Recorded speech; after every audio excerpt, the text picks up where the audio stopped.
क्या आप जानते हैं, दिवाली के ठीक अगले दिन मनाया जाने वाला गोवर्धन पर्व केवल गोबर से पर्वत बनाने की परंपरा नहीं है, बल्कि इसके पीछे छिपा है भगवान श्री कृष्ण का एक अद्भुत चमत्कार, एक गहरी आध्यात्मिक शिक्षा और एक संदेश जो आज के समय में भी उतना ही प्रासंगिक है।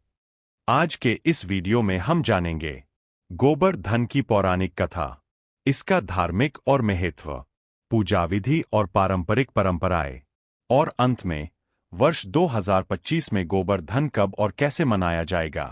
तो चलिए शुरू करते हैं इस पवित्र पर्व की दिव्य यात्रा। गोवर्धन दो शब्दों से बना है, गोबर यानी गाय का पवित्र उत्सर्जन और धन यानी समृद्धि।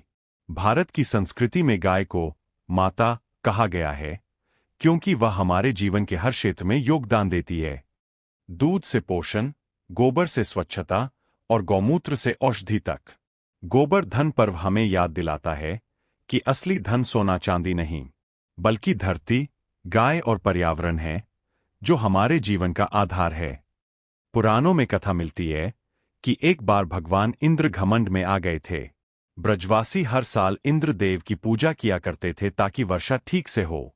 लेकिन एक वर्ष भगवान श्री कृष्ण ने कहा, हम इंद्र की नहीं बल्कि गोवर्धन पर्वत की पूजा करेंगे, क्योंकि वही हमें अन्न, जल और आश्रय देता है। यह सुनकर इंद्र क्रोधित हो गए और ब्रज पर भयंकर वर्षा बरसा दी।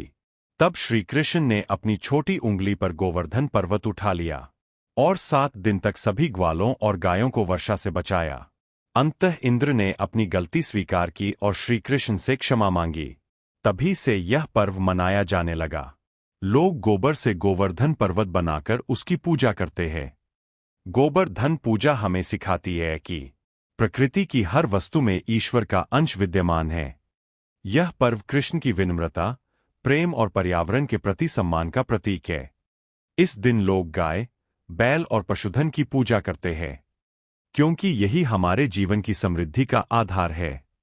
शास्त्रों में कहा गया है, गावः सर्व सुख प्रदा, गाय सभी सुख देने वाली है। गोवर्धन हमें यह भी सिखाता है कि मनुष्य और प्रकृति का संबंध आभार और संरक्षण का होना चाहिए। गोवर्धन पूजा के दिन सुबह जल्दी उठकर घर की सफाई की जाती है। फिर आंगन में गोबर से गोवर्धन पर्वत का प्रतीक बनाया जाता है। इस पर फूल, दीपक, अनाज, दही, दूध और गुड़ से सजावट की जाती है। फिर भगवान श्री कृष्ण, गोवर्धन पर्वत और गौमाता की पूजा की जाती है। कृष्ण को अन्नकूट का भोग लगाया जाता है। इसमें तरह